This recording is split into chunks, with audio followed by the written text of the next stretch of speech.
റീൽസിലൂടെ വന്ന് ഇപ്പം കേരളത്തിൽ ഒരുപാട് ഫോളോവേഴ്സ് ഉള്ള ഒരു താരമായിട്ട് മാറിയിരിക്കുകയാണ്. ഇപ്പം സൈലം പോലെ വലിയൊരു പ്ലാറ്റ്ഫോമിൻ്റെ ഒരു ഇവൻറ്റ് നടക്കുന്ന സമയത്ത് ഒരു ക്ഷണം കിട്ടിയിരിക്കുന്നു. ഇപ്പം എന്താണ് ഫീൽ ചെയ്യുന്നത്? പ്രൗഡായിട്ട് ഫീൽ ചെയ്യുന്നുണ്ട്. അടിപൊളി പ്രോഗ്രാംസ് ആയിരുന്നു. കുറേ പ്രോഗ്രാംസ് ആണ് നെക്സ്റ്റ് വന്നിട്ടുണ്ടായിരുന്നു. സിനിമകളെങ്കിലും വരുന്നുണ്ടോ? എൻ്റെ മൂവി അടുത്ത് റിലീസ് ആകുന്നുണ്ട്. എനിക്ക് ഇന്റർനാഷണൽ ഫിലിം ഫെസ്റ്റിവലിൽ ബെസ്റ്റ് ലീഡിംഗ് ആക്ട്രസ് അവാർഡ് കിട്ടിയിട്ടുണ്ടായിരുന്നു ഈ വർഷത്തെ. Oh, congrats. Thank U.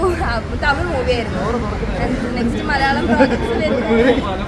ഇതിനുശേഷം ഈ അവാർഡ് കിട്ടിയതിന് ശേഷം അതിൽ സെലിബ്രിറ്റീസ് എല്ലാവരും വിളിച്ച് അപ്രീഷിയേറ്റ് ചെയ്തിരുന്നു. അങ്ങനെ ഇന്റർനാഷണൽ ഫിലിം ഫെസ്റ്റിവൽ അവാർഡ് കിട്ടിയപ്പോൾ വിളിച്ചിട്ടുണ്ടായിരുന്നു. പിന്നെ ഒരു പാമ്പിൻ്റെ ഒരു വീഡിയോ വൈറലായിട്ടുണ്ടായിരുന്നു. അപ്പോൾ അത് കണ്ടപ്പോൾ കുറേ ആൾക്കാർ വിളിച്ചിട്ടുണ്ടായിരുന്നു. അത് ആ മൂവിൻ്റെ പോസ്റ്റർ ഷൂട്ട് ചെയ്തതാണ്. ഒറിജിനൽ പാമ്പൊക്കെ ആയിട്ടുള്ള ഒരു ഫ്യൂച്ചറിൽ ഏത് ഹീറോടൊപ്പം നായികയായിട്ട് അഭിനയിക്കാൻ ആഗ്രഹം? നല്ലൊരു ആക്ട്രസ് ആയാൽ മതി, അത്രേ ഉള്ളൂ.